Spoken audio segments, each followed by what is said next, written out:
Thank you for joining me today on the daily conversation here on Capital TV Nigeria. My name is Ndume Green. Controversies continue to build over the 2013 interview of self-acclaimed Igbo king in Ghana, Mr. Chuks Ihenetu. Last week, following a meeting with the Ghanaian Minister of Foreign Affairs, Mr. Okujeto Ablakwa, Mr. Chuks went on to apologize for the tension his rather ill-advised interview might have caused to the Ghanaian public. But on the internet space, the issues are not dying down. Xenophobic, ignorant, and uneducated young Ghanaians have continued to threaten mayhem. And just yesterday, I received a message that Ghanaian immigration officials and police have begun a series of undercover harassment on Nigerians, especially in Kaswa, Weja, and Tema, extorting them of thousands of Ghanaian cedis. I don't want to play the audio here because it is very disturbing and might cause more tension. This is happening at a time when undocumented Ghanaians are scattered all over Nigerian states and cities, doing businesses freely without any harassment. Here, there's a big market here, so anything that you are doing, you'll get customers. And since I've been to this place for work, I never lack of work. I always customers at my neck. That is the work aspect of it. And movements too. So far as you are not looking for any trouble, it's a free movement. Ladies and gentlemen, this is Port Harcourt, River State. This is Port Harcourt, far away in the Niger Delta. While the attacks on Nigerians in Ghana is going on, here is Adonko Peters, all the way from the Republic of Ghana, live on the streets of Port Harcourt, selling freely. They're actually doing the music here. People are dancing to Adonko Peters songs. People are actually dancing to Adonko Peters songs. Look at them, they are Ghanaians.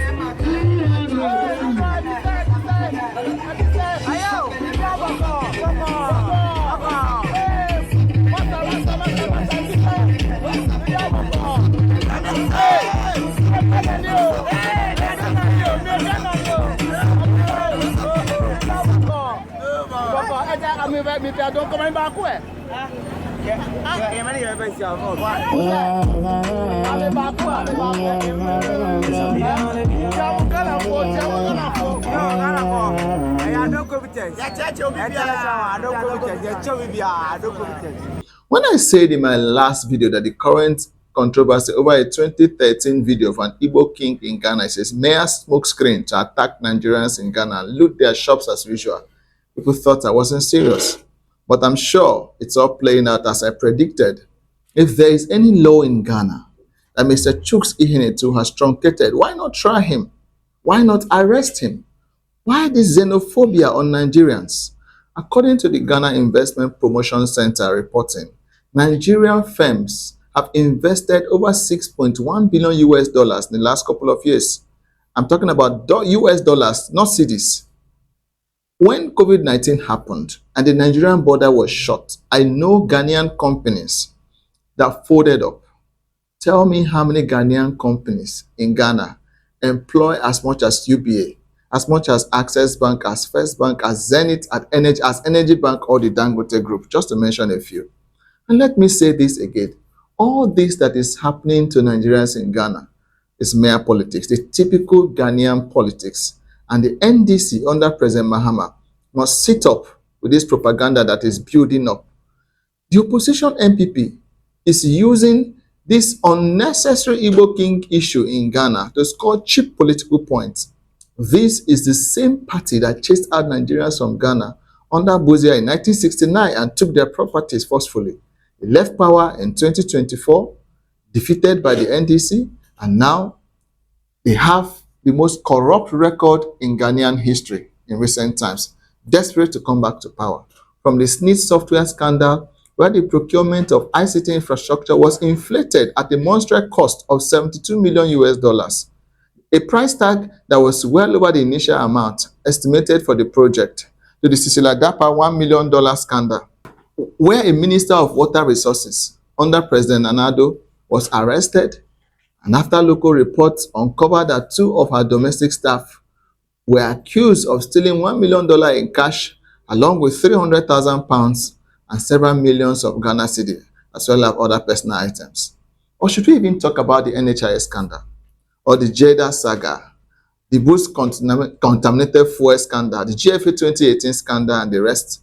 Or should we even talk about Erika Moateng, a former member of parliament for the Nkoranza North constituency of the same opposition MPP, who was caught while trying to smuggle cocaine in the USA in 2005 and was jailed? Dear Ghanaians, Nigerians are not your problem. When the Liberians do something in Ghana, it is Nigerian. When an Indian does something, it is Nigerians. Even when the Chinese are messing up your water bodies through illegal gold mining, you are licking their asses. At the end of the day, you blame Nigerians. When your own people kill each other, like the Ghana immigration officer Stephen Kingamoa, who was declared dead after going missing for 5 days until his burnt body was discovered opposite the Comet Estate in Accra, you turned it over and blamed Nigerians. Yet, your government in 2016 received from the United States of America transfers of 2 Yemeni Guantanamo Bay detainees in Ghana who were known to be notorious terrorists. Today, they still live freely in Ghana under the protection and spending of your own government. How can we help ourselves like this as black people? Who bewitched Africa? Who bewitched us? Nigeria has helped you people a lot as your big brother and deserves some respect.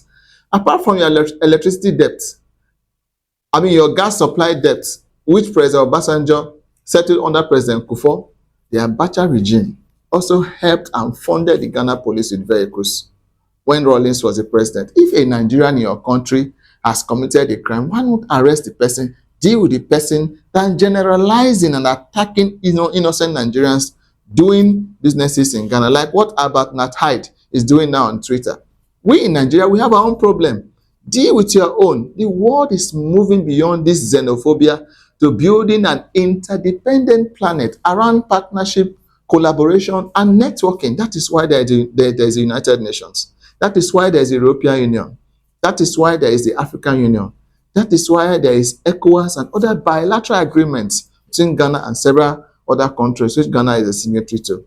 Everything you are seeing happening to Nigerians in Ghana today is solely masterminded by illiterate Ashanti youths of the MPP. I stand to be corrected. These local people, they don't travel out of Kumasi. Even to Accra, they don't go. They don't want to go to school. They don't want to work. If you go to Seko in Ghana today, they are the ones selling soap as phones. Very lazy set of youths. Nigeria and Ghana have always had ties. Before the advent of slave trade and colonialism, despite our differences in recent times, the Trans-Saharan Trade Network linked the Ashanti people of Ghana with the Yorubas and Hausas in Nigeria, particularly in Old Oyo Empire and Kano. This trade involves goods like salt, kola nuts, and even slaves. The Jamestown Accra people trace their historical antecedents to Ile-Ife, and recently, the Gamanche was in Nigeria to pledge allegiance. Now that I'm here to connect with the source, I believe that I'm home.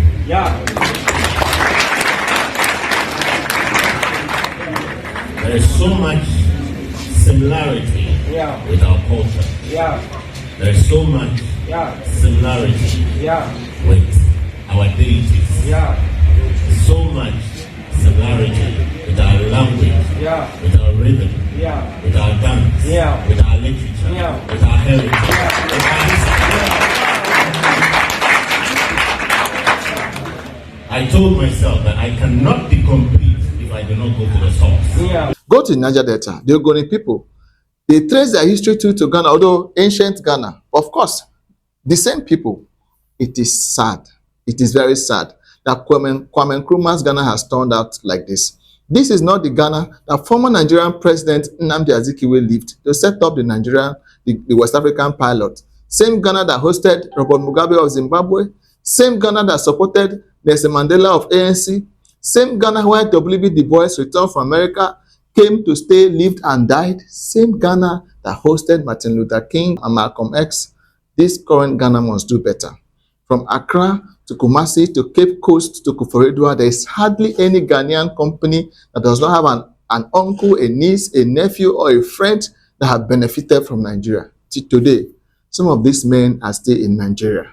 And Ghana must learn to respect the rights of other countries and who are staying in the country in accordance with their law.